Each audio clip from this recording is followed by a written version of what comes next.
también los acompañe y que al regreso también vengan con todas las ganas para seguir trabajando en la obra de Dios. Hermanos, simplemente a lo que hacía anuncio nuestro hermano anciano Lyndon, con respecto a la reunión de la mañana, vamos a terminar de definir, si bien ustedes ya dijeron el horario, que el mejor horario es a las 7 de la mañana, seguramente lo más probable, yo tengo que charlarlo con el pastor Femopase porque él nos va a estar acompañando y dando una mano muy grande aquí en Palermo. Simultáneamente yo también voy a estar un poquito aquí y un poquito, bastante en las noches, sobre todo con los hermanos en Caballito, teniendo el mismo encuentro. Solo tenemos que definir con él, pero lo más probable es que sea de lunes a viernes. Cuando involucre esa semana, de lunes a viernes, es lo más probable, y bien lo vamos a confirmar la semana que viene, el sábado que viene, ustedes van a tener el anuncio preciso, pero seguramente lo más probable es que sea de lunes a viernes en la mañana, de 7 a 8. Eso es lo que faltaría, lo único que faltaría ajustar en cuanto a horarios, en cuanto a días. Así que bueno, vayamos preparando nuestros corazones para poder participar de esta jornada que creo que van a ser de gran bendición para la iglesia. ¿Tienen ganas de estudiar la Biblia? ¿La trajeron? ¿Formato digital o formato papel? Ustedes saben que a mí me gusta más el formato papel, ¿está bien? Pero los que trajeron en formato digital también pueden abrirla.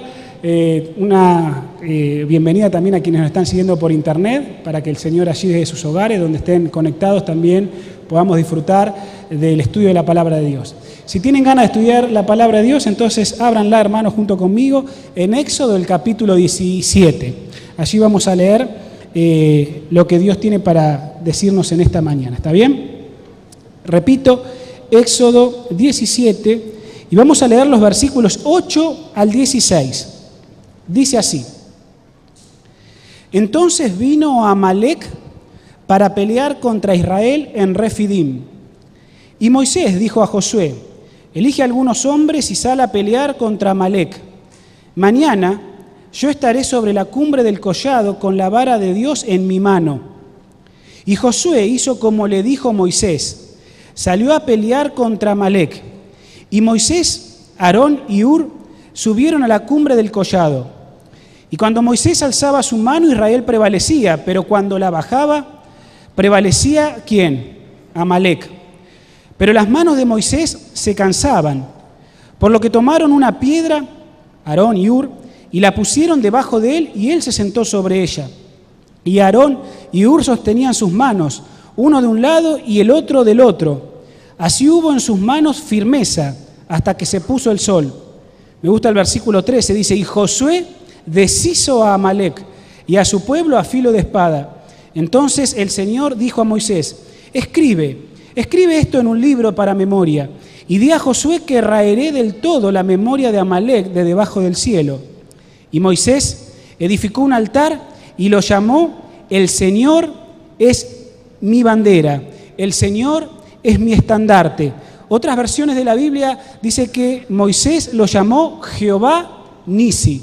Nisi significa Jehová es mi bandera, Jehová es mi estandarte. Y dijo: Por cuanto la mano de Amalec se levantó contra el trono de Dios, el Señor tendrá guerra contra Amalec de generación en generación. Hermanos, aquí nosotros vemos algunos principios importantes de la palabra de Dios. Y elegí este tema pensándolo al comenzar mi primer sermón del año, para que realmente pueda servir de proyectil iniciador, ¿verdad?, en lo que tiene que ver con lo que deseamos o soñamos para la iglesia en este año.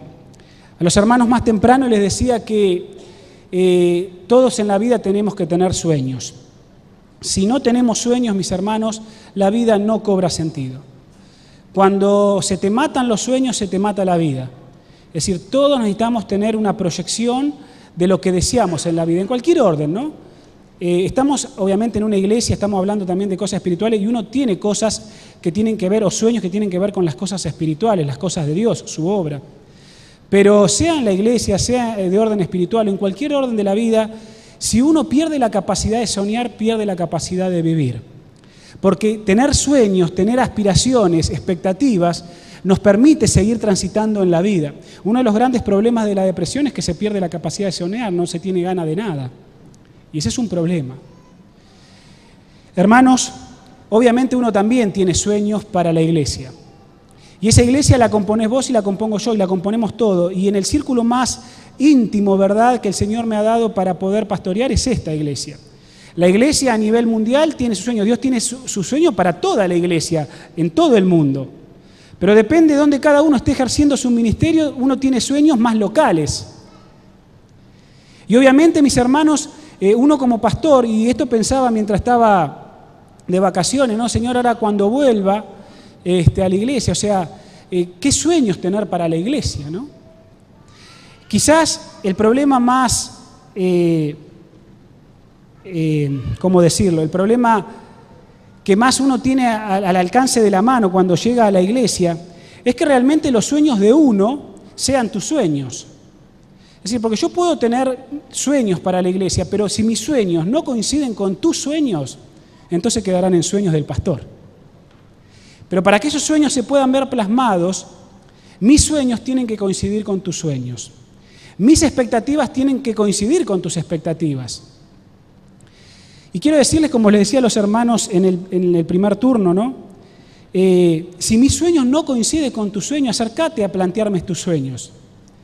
Considero que soy bastante abierto para poder dialogar y no tratar de querer hacer todo lo que se me ocurra.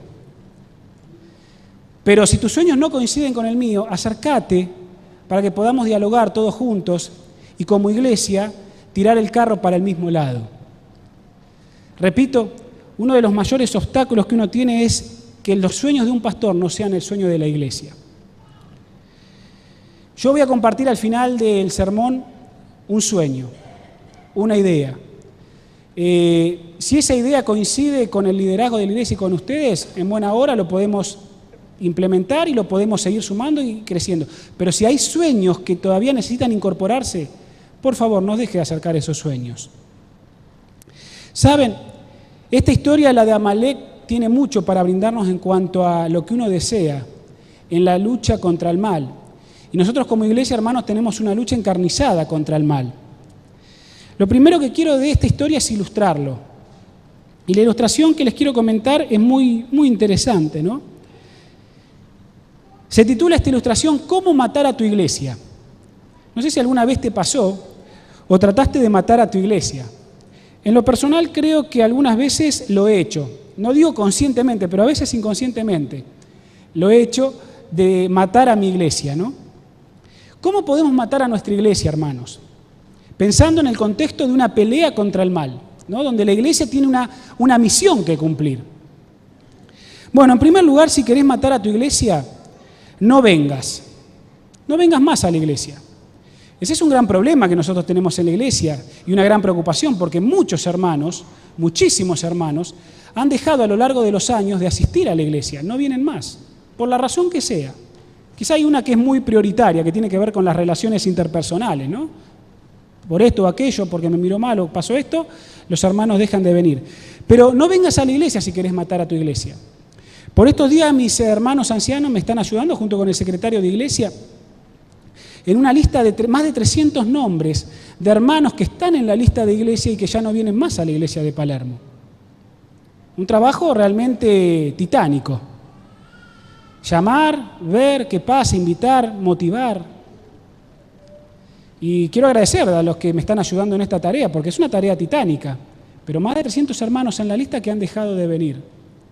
Y ustedes saben que si vienen a la iglesia, además de matar la iglesia, lo que se mata es la vida espiritual de uno, ¿no? Si quieres matar a tu iglesia, ven tarde. O sea, no dejes de venir, pero si querés comenzar a matar a tu iglesia, vení tarde. Si venís, vení de mal humor si querés matar a la iglesia. Al salir de la iglesia, si querés matarla, pregúntate, ¿de qué valió todo esto? ¿A qué vine?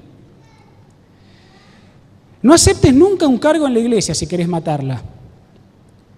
Vale más seguir criticando a los demás.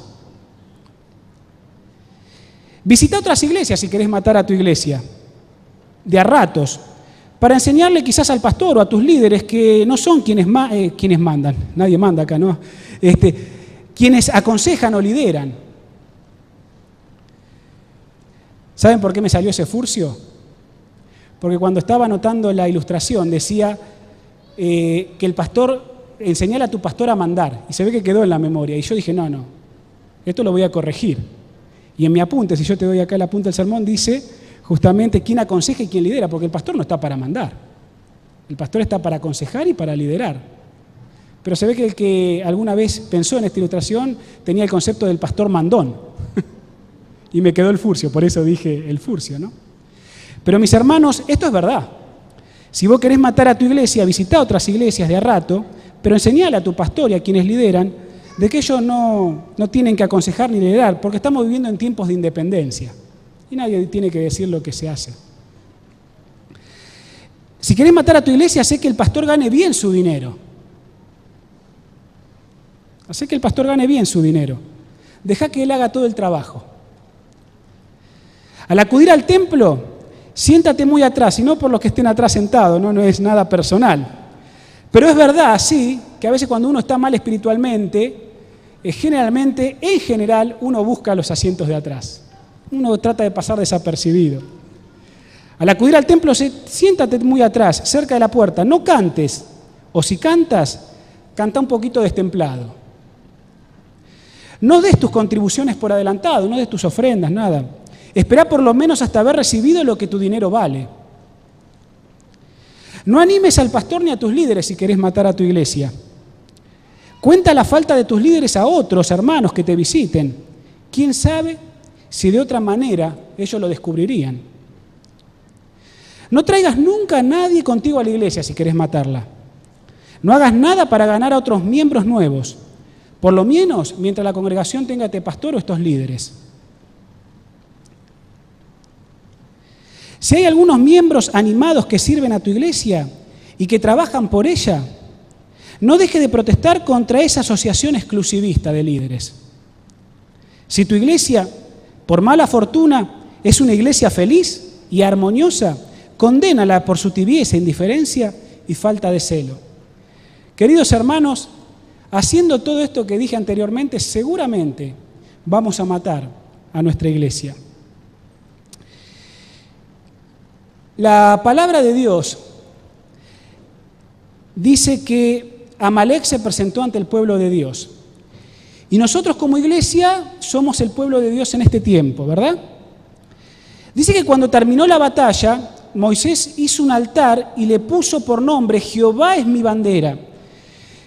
Por definición general, una bandera sirve para identificar o representar a una persona o grupo de personas. Estos los que están en el Club de Conquistadores o los jóvenes lo saben muy bien. Los estandartes, las banderas, los banderines. Cada bandera identifica a una persona por definición general o a un grupo de personas. Una bandera representa a un país, a un grupo, una nación, a una etnia. En este caso, Moisés, ante el milagro de Dios, de la victoria que Dios le dio, dijo: nosotros estamos del lado del Señor, nosotros levantamos el estandarte del Señor. Jehová es nuestra bandera. Yo porto el estandarte de Dios, yo porto el estandarte de Jesús. Jehová es nuestra bandera. Es interesante, hay algunas cosas interesantes del relato, hermanos. Porque el que vino a pelear contra Israel, ¿el contexto cuál es? El contexto inmediato. Israel había salido de Egipto, luego de 400 años de esclavitud. Estaban en la península del Sinaí, cerca, muy cerca al pie del monte Sinaí, donde el Dios entregaría el decálogo. Y allí, mis hermanos, estaban en la región de Refidim.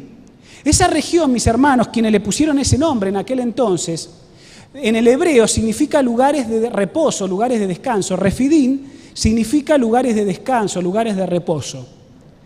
Desde que el pueblo salió de Egipto comenzaron a murmurar contra su líder, contra Moisés.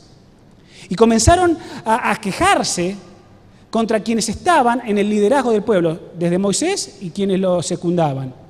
¿Y por qué nos sacaste de aquí? ¿Por qué nos sacaste? Bueno, unos versículos antes vemos, estaba la queja de los alimentos, las codornices, está el tema del maná que Dios le manda, le faltaba agua, lo más inmediato es que le faltaba agua. Si ustedes ven los versículos anteriores a esta guerra, a esta lucha, le faltaba agua y el pueblo murmuraba y se quejaba. Y entonces providencialmente Dios los manda a un lugar de reposo. Estaban en un lugar, se ve que por las condiciones geográficas tendría sus oasis, tendría sus lugares, ¿verdad? Sus vertientes, donde el pueblo de alguna manera, a través del milagro de la roca y quizás algunas palmeras que había por ahí, estaba como reposado. Por algo al lugar le pusieron ese nombre. Y el Señor hizo el milagro. Estaban en reposo, estaban tranquilos, el pueblo no estaba alborotado. Y cuando estaban en reposo, Amalek los ataca. ¿Quién era este Amalek? ¿Dónde encontramos sus orígenes? Génesis 36:12, no lo busquen, si quieren anotar la referencia. Allí está la genealogía de Esaú. Esaú, dice Génesis 36, es Edom. Los edomitas eran los descendientes de Esaú. Estos amalecitas descienden de Amalek. Amalek era nieto de Esaú. Era edomita, Amalek era edomita. Pero era una tribu que se había apartado de los edomitas y en vez de quedarse en la región donde los edomitas estuvieron y se instalaron, estos se fueron al sur de Palestina, habitando lo que es el norte de la península del Sinaí. Se habían separado de sus hermanos edomitas. Eran un pueblo belicoso, muy guerrero. Justamente el nombre Amalek significa belicoso. La historia con Amalek es una historia muy triste y muy larga en sus conflictos con Israel. Para la época de los jueces hay dos intervenciones bélicas entre los israelitas y los amalecitas. Para la época de Saúl, la época de Samuel, cuando ya estaba instalado el reino, ¿verdad? El primer rey de Israel, la monarquía, vuelven a tener un encuentro con los amalecitas. Y allí Dios, a través de Samuel, le dice a Saúl que tome todo lo que los amalecitas tenían y que no dejen nada vivo, pero que no tomen nada. Y Saúl desobedece, eso le va a costar caro a Saúl. Y la desaprobación de Dios, porque ya, ¿verdad? Dios había sentenciado juicio de que iba a raer a los amalecitas de la faz de la tierra. Pero Saúl no hace caso y toma algunas posesiones de los amalecitas y trae prisionero a su rey. En ese momento se llamaba Agag. Cuando Samuel se entera de eso, le dice, ¿qué hiciste? Dios te ha desaprobado por esto. Y Samuel agarra y lo decapita delante del pueblo, Agag. Las reminiscencias de los amalecitas van a llegar aún hasta los días de la reina Esther. Amán, quien odió y decretó la sentencia sobre los judíos, dice la palabra de Dios que era hijo de Amedata Agageo. Agageo eran los descendientes de Agag, rey de Amalek. Es decir, Amán tenía ascendencia amalecita, por eso odiaba tanto a los judíos, porque sabía la guerra y la lucha encarnizada que había entre los hebreos y los amalecitas. Y ahí podemos ver que se terminó, un poquito antes también en los días de sequía, pero con el periodo de Esther, podemos decir que se terminó el tema de los amalecitas, pero déjenme decirle que los amalecitas no han terminado. Porque aún hoy nosotros vivimos en tiempos de Amalek. Aún hoy, como iglesia, tenemos que enfrentar a los belicosos. Y tenemos una lucha encarnizada contra el mal, querida iglesia. La palabra de Dios dice, si ustedes me acompañan brevemente, por favor, ya volvemos a Éxodo, pero vayan a Deuteronomio, capítulo 25, vayan 30 segundos a Deuteronomio, capítulo 25, y vamos a leer allí los versículos 17 al 19, las últimas palabras que Dios le está dirigiendo a Josué, su sucesor. Deuteronomio capítulo 25, versículos 17 al 19, dice, Moisés a Josué, acuérdate de lo que te hizo Amalek cuando saliste de Egipto, que te salió al camino y desbarató la retaguardia de todos los flacos y rezagados, cuando tú estabas cansado y agotado y no respetó a Dios. Por eso, cuando el Señor tu Dios te haya dado reposo de los enemigos que te rodean en la tierra que Él, tu Dios, te da por herencia, raerás la memoria de Amalek de debajo del cielo. No te olvides. Eso se olvidó Saúl. Y le costó caro. Ahora, mis hermanos, fíjense en la estrategia de Amalek. O sea, el pueblo estaba en reposo. Dios le dice después, cuando entres en el reposo verdadero, acuérdate de lo que te hizo. No te olvides, Israelo, porque en Éxodo dice que se levantó contra el trono de Dios. Los amalecitas, por el parentesco que tenían con los hebreos, no desconocían, querida iglesia, no desconocían al Dios de Israel, porque eran parientes. La hermana White, en Patriarcas y Profetas, dice así: los amalecitas no desconocían el carácter de Dios ni su soberanía, pero en vez de temerle, se habían empeñado en desafiar su poder. ¿Escucharon bien? Se habían empeñado en desafiar su poder. Las maravillas hechas por Moisés ante los egipcios fueron un tema de burla para los amalecitas y se mofaron de los temores de los pueblos circunvecinos. Ustedes saben que cuando esos pueblos que escucharon lo que pasaba en Egipto, temieron, dice la Biblia. Pero estos se burlaron, se mofaron de lo que había hecho Dios en Egipto. Habían jurado los amalecitas, dice Elena de White, por sus dioses, que destruirían a los hebreos de tal manera que ninguno escapase, y se jactaban de que el Dios de Israel sería impotente para resistirlos. Los israelitas no le habían perjudicado ni los habían amenazado. En ninguna forma habían provocado el ataque. Para manifestar su odio y su desafío a Dios, los amalecitas trataron de destruir al pueblo escogido. Mírense en la hazaña satánica que tenía este pueblo. Es decir, con premeditación. No estaban desconociendo. Por eso algunos dicen, ¿por qué Dios destruía? Pero veamos bien lo que pasaba. Estos no desconocían, era una abierta rebelión contra Dios. Y dice Deuteronomio que los atacaron por la retaguardia. Fíjense qué cobardes. Es decir, el pueblo de Dios estaba descansando, estaba en reposo, y estos no fueron al frente, no fueron a los más fuertes. Dice, fueron a los que estaban más atrás, a los más rezagados. A esos fueron a atacar. Tremendos cobardes. Mis hermanos, ellos atacaron a los débiles. Esta historia nos ejemplifica nuestra lucha contra el mal, mientras como iglesia cumplimos la misión que el Señor nos ha encomendado. Porque algunos van al frente, pero muchos a veces quedamos un poquito rezagados, los golpes de la vida, las cosas que vivimos, no estamos del todo bien.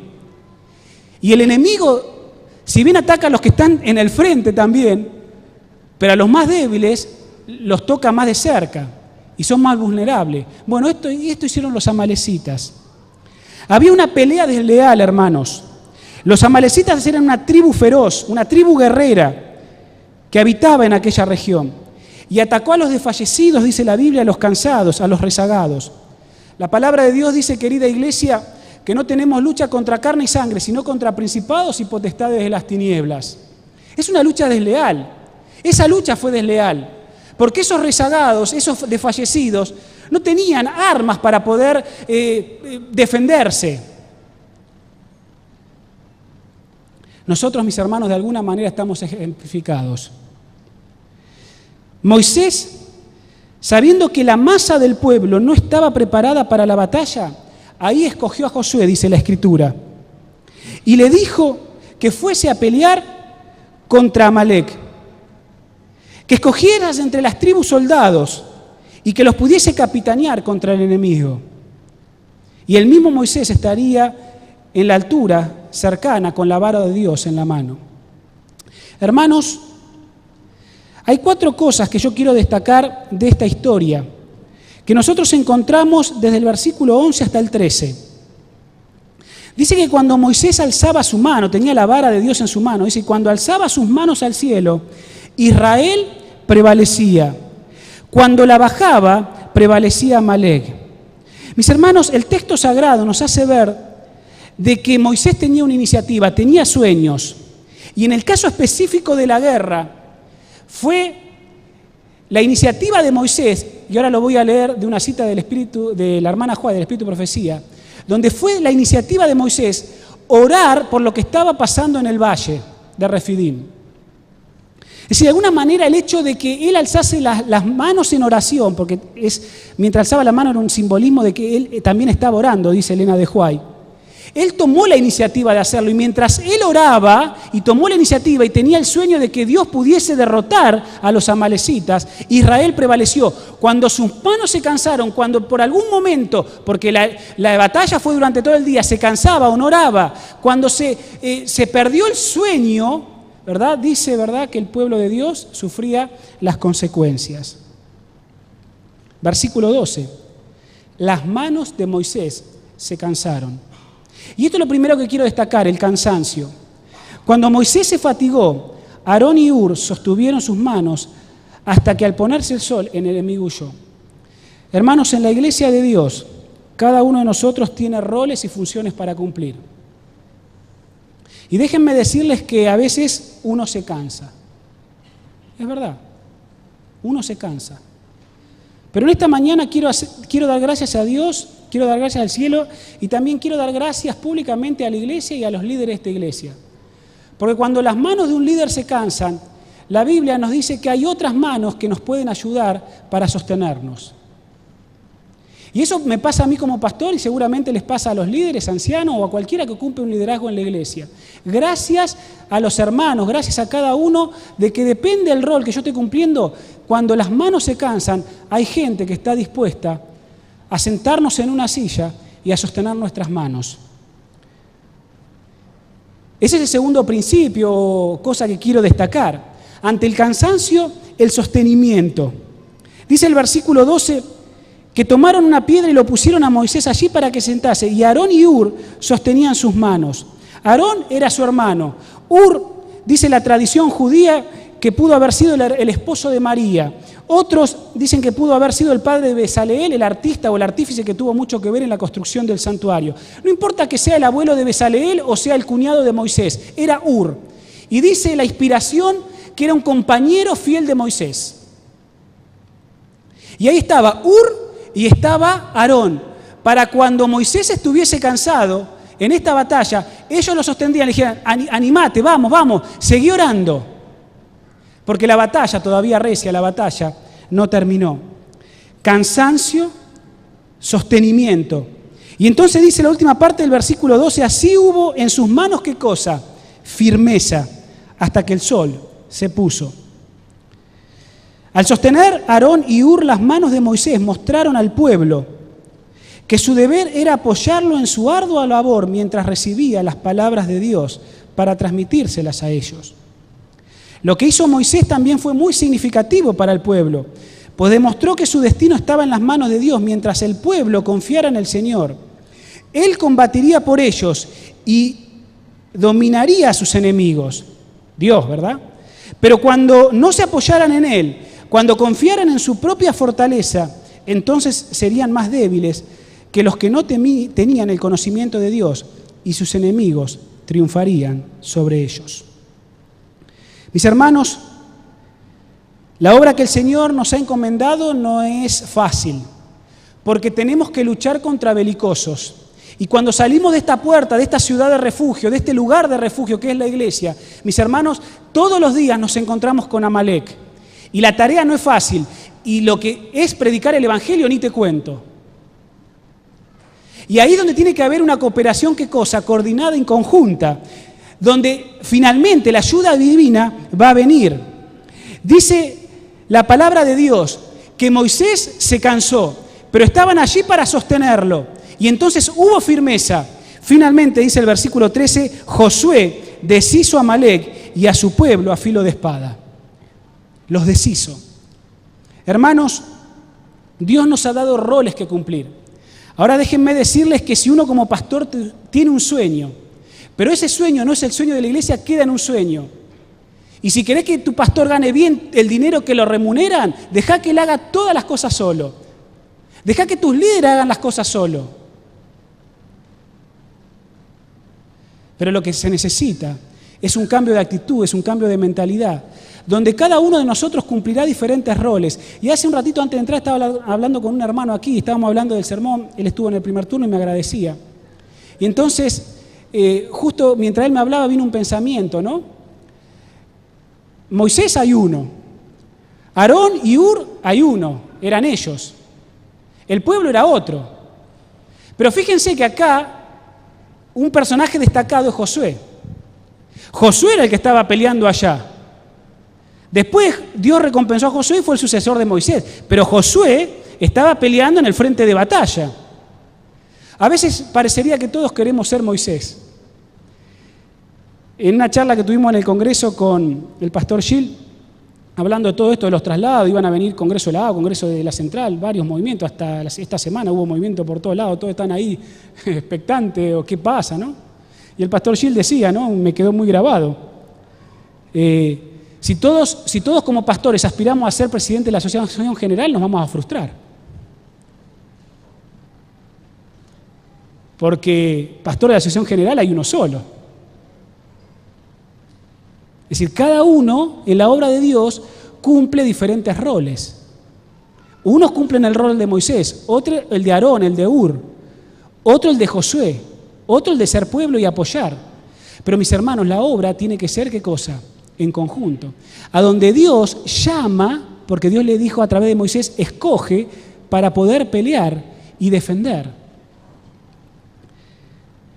Así como los hebreos triunfaban cuando Moisés elevaba las manos al cielo e intercedía por ellos, así también triunfará el Israel de Dios cuando mediante la fe se apoye en la fortaleza de su poderoso ayudador. No obstante, dice Elena de Huay, el poder divino ha de combinarse con el esfuerzo humano. Moisés no creyó que Dios vencería a sus enemigos mientras Israel permaneciese inactivo. Mientras el gran jefe imploraba al Señor, Josué y sus valientes soldados estaban haciendo cuanto podían para rechazar a los enemigos de Israel y de Dios. Hermanos, Isaías 59:19, Isaías 59:19 dice así: y desde el occidente reverenciarán el nombre del Señor, y desde el sol naciente su gloria. El enemigo vendrá como río crecido, vendrá como Amalek, pero el Espíritu del Señor levantará bandera contra él. Hermanos, estamos comenzando un nuevo año.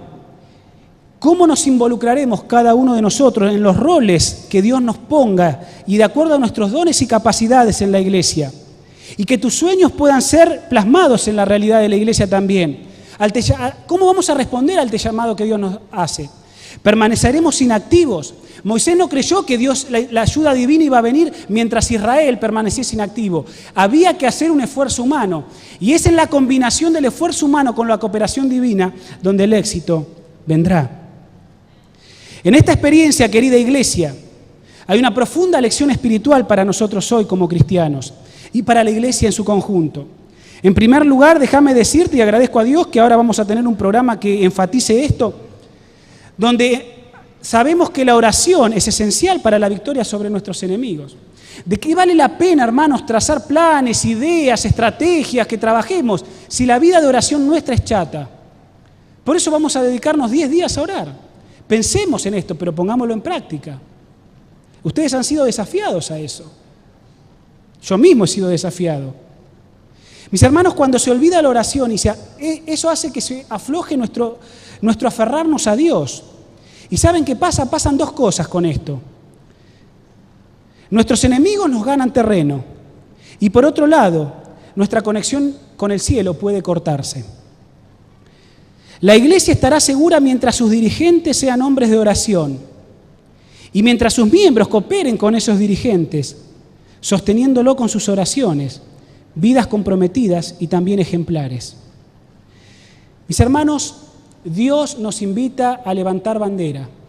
Dios nos invita a enarbolar y ceñir la bandera del cielo, la bandera del bien. El Señor, mis hermanos, está dispuesto a pelear por nosotros para que su obra pueda terminar. Y como dice Isaías, desde el occidente lo reverencien y puedan ver del sol naciente su gloria. Nosotros estamos esperando al sol naciente, a Jesús, que manifieste su gloria. Y estamos deseando estar en la patria celestial. Ahora, el enemigo viene como río crecido, dice Isaías, pero el Espíritu Santo levantará bandera. El Señor está dispuesto a pelear. Te pregunto y me pregunto, ¿nosotros estamos dispuestos? ¿Estaremos dispuestos en este año a pelear y a enarbolar la bandera de Cristo? ¿O permaneceremos y seguiremos inactivos? Vinieron sermones, vienen sermones y vendrán sermones y seguiré siendo lo mismo. ¿O me voy a involucrar? Saben, en este primer sermón, yo quería dejarte en tu corazón el desafío que Dios también pone en mí, porque cada año las fuerzas se renuevan, pero los desafíos se renuevan. Y estos días le decía a mi esposa que una de las cosas que uno sintió al volver es nuevamente el miedo. El miedo a los desafíos, el miedo a encarar las actividades de la iglesia y las cosas que Dios nos pone. Pero hermanos, no hay que huir, hay que ponerle el pecho a la bala, dice el dicho, ¿no? Pero es bueno no perder el miedo y el temor ante Dios, para que en Él nos podamos asir, como Moisés se asió de Él por medio de la oración y de la actividad dinámica de la función que Él cumplía y todo lo que Él hizo liderar. Hermanos, para terminar yo quiero presentar el sueño que tengo en este año. Y si este sueño coincide con el tuyo, bienvenido. Si no coincide, te pido por favor que te acerques para ver cómo podemos hacer coincidir tu sueño con mi sueño. Porque esto no se trata de imponer, esto se trata de cooperación conjunta. Pero tenemos que tener algo sobre tablas para saber cómo manejarnos. Y saben que uno de mis sueños, mis hermanos, es un sueño. Y no quisiera que un sueño sea una utopía. Es ojalá ver al 100% de la iglesia involucrada. A veces esto es utópico porque uno no puede lograr en los años que la iglesia se comprometa 100%. Pero no hay que perder la capacidad de soñar. Porque seguramente Dios te quiere utilizar y te tenés que dejar utilizar. No podemos, como siempre se dice o se maldice, venir a calentar asiento. Es una expresión que no me gusta mucho, ¿no? Pero nos tenemos que involucrar activamente en la pelea, porque de Amalek está lleno. Yo quiero cerrar este sermón presentándote 4 transparencias, que es un poco el sueño que uno tiene, que ojalá se vea plasmado en la iglesia. Ese sueño tiene 2 vertientes. Porque nosotros como iglesia no solo tenemos que trabajar por los de afuera, sino que también tenemos que trabajar por los de adentro. Es muy interesante ver de que así como ganamos personas para Cristo, muchas personas dejan también la iglesia. Les decía al comienzo de mi sermón que mis hermanos ancianos y el secretario de iglesia nos están ayudando con una lista de más de 300 miembros en lista de esta iglesia que dejaron de asistir hace bastante tiempo. A esos también tenemos que llegar. A ellos también tenemos que darle una palabra de amonestación una vez más e invitarlos a que se sumen nuevamente a la casa de Dios. Dice la palabra de Dios y lo vamos a analizar juntos cuando terminen estos 10 días de oración en unos artículos que van a venir para leer ese sábado 22. Donde dice la hermana Juay que en los últimos días, aquellos que formaron parte de la fila de Dios van a regresar.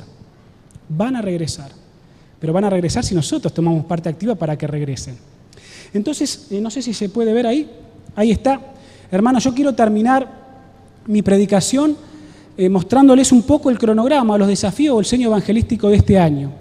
Y porque sea el sueño evangelístico no significa, hermanos, líderes y toda la iglesia en pleno, esta asamblea. Cuando hablamos de evangelístico, estamos hablando de que todas las áreas de la iglesia, todos los servicios de la iglesia, trabajan con un objetivo. O sea, siguen trabajando en sus cosas, pero con un objetivo claro. Es decir, ¿a qué queremos llegar?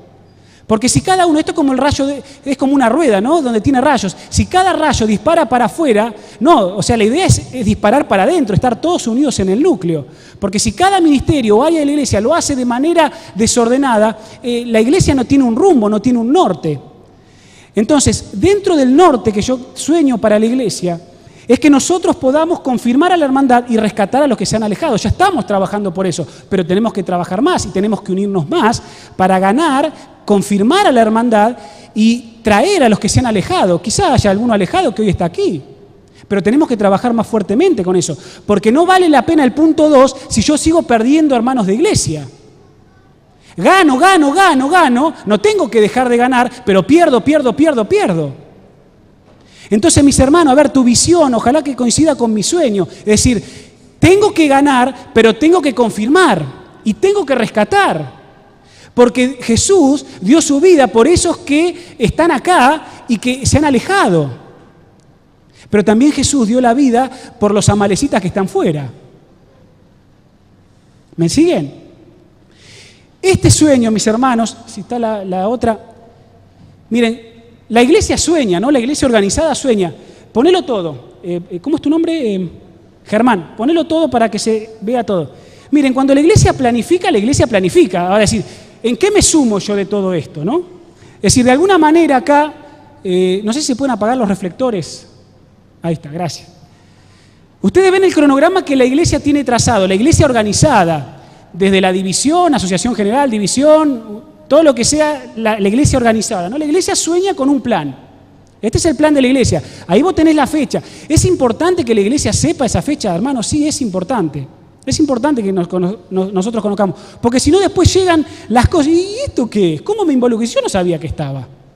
Entonces, por eso me estoy tomando el tiempo al terminar estos sermones, estos minutitos breves, para que vos vislumbres el panorama que la iglesia tiene. Esto como iglesia organizada, ¿no? Ahora en febrero, dentro de pocos días, los 10 días de oración, vendrá Semana Santa, en mayo se trabajará con el libro misionero haciendo un impacto, en junio se desea tener una cosecha de primicias, en septiembre, bueno, ahí ahora yo les voy a comentar porque ahí ustedes ven otra imagen, pero la iglesia organizada va a trabajar con el pastor Bullón, seguido al 21, ahí dice del 14 al 21, seguido al 21 va a trabajar con el pastor Bullón, en lo que es la campaña de septiembre, después vendrá la campaña satelital, como venimos, y después diciembre. ¿Está bien? Eso es lo que la iglesia tiene planificado. Ahora, dentro del sueño que yo como pastor tengo para Palermo y Caballito, ¿cómo adapto el sueño que tiene la iglesia a mi realidad? La siguiente diapositiva. Hermanos, es verdad que quizás todo no se puede hacer, porque yo quiero abarcar todo, el que mucho abarca poco aprieta, pero sí puedo, desde mi realidad local y conociendo mi iglesia, soñar con mi iglesia. Entonces, por favor, poné todo, Germán. Mira, te la quiero hacer sencilla, a ver si podemos unirnos en un sueño. Todos los departamentos de la iglesia tienen programas. Esta noche vamos a tener junta y se votan programas, salida, aquellos, cosas. Ahora, la iglesia, Palermo, querida Palermo, tenemos que visualizar cuándo son nuestros momentos importantes. Y acá vos ves los momentos importantes que como pastor yo sueño. Obviamente uno es Semana Santa, quizás coincidiendo con lo que la iglesia quiere, pero me importa que vos tengas la fecha también del bautismo, porque alguno dice, ¿cuándo va a haber bautismo? Bueno, acá tenés la fecha. Terminada Semana Santa, vos estás estudiando la Biblia con alguien, tenés algún interesado, bueno, en Semana Santa vamos a tener nuestra linda primera ceremonia bautismal. Luego queremos tener la segunda ceremonia bautismal hacia fines de junio. En septiembre vendrá la campaña satelital, pero no vamos a tener bautismo porque vamos a cerrar el año el 13 de diciembre. Ese sábado va a ser el último bautismo del año. Mirá, ya te lo estoy diciendo en febrero, para que prepares a tu gente y preparemos juntos. El 13 de diciembre va a ser el último bautismo del año. Después de esa fecha no va a haber bautismo. ¿Está bien? Porque la iglesia entra en vacaciones, como se dice aquí en Palermo. ¿Está bien? Ahora, ¿dónde está el punto central de este año? Y con esto quiero hacer una aclaración. No significa que lo que está allí anotado va a salvar a la iglesia de Palermo, porque no la va a salvar. Pero tenemos la posibilidad de tener a este hombre de Dios.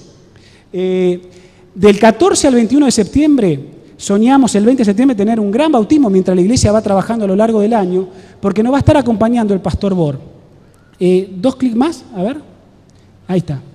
Ahora, yo como pastor, ¿qué tengo visualizado? Tengo visualizado esa semana. Yo sé, mis hermanos, que esa semana va a ser una bendición para la iglesia.